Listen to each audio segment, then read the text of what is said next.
naging mabuti, matapang, mahusay, matalino at masipag at matibay si PBBM.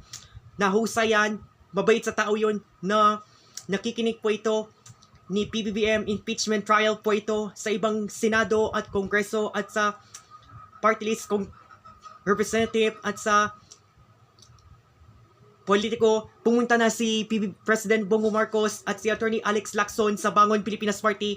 Ang presidente ng Bangon Pilipinas Party kundi si Eduardo Brother Eddie Cruz Villanueva. Nakikinig si Attorney Alex Lacson at Pangulong Bongbong Marcos at First Lady Maria Luisa Liza Araneta Marcos sa Bangon Pilipinas Party. At pumunta din sa National Unity Party si Attorney Israelito Torreon at sa Katipunan na Demokratikong Pilipino, KDP. Kandidato sa pagkasenador si Attorney Kuya Mark Tolentino sa Senado po ito. At sa Lakas Christian Muslim Democrats, ng kandidato sa pagkasenador si Attorney Jopet Sison. At sa Bangon Pilipinas Party na naman na kandidato sa pagkasenador si Attorney Reynaldo Ray Princesa. Sino pa? Si Kata Inocencio, Alex Tinsay, Dr. Israel Berhiles, Dr. Ramon Chito Ocampo, at Count Habit at Nicabulin, Dr. Zapura Alonto,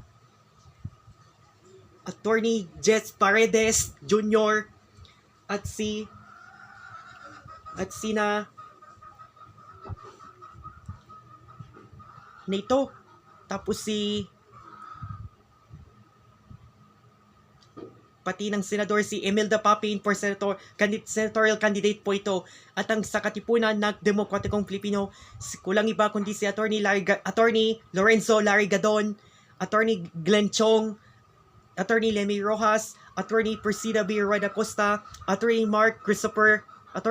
Kuya Mark Christopher Tolentino, Attorney Persida B. Rueda Costa, Attorney Lemmy Rojas, Noran Sahidulia, Rodolfo R.J. Habiliana, at sina Carlos Itos Valdez at sina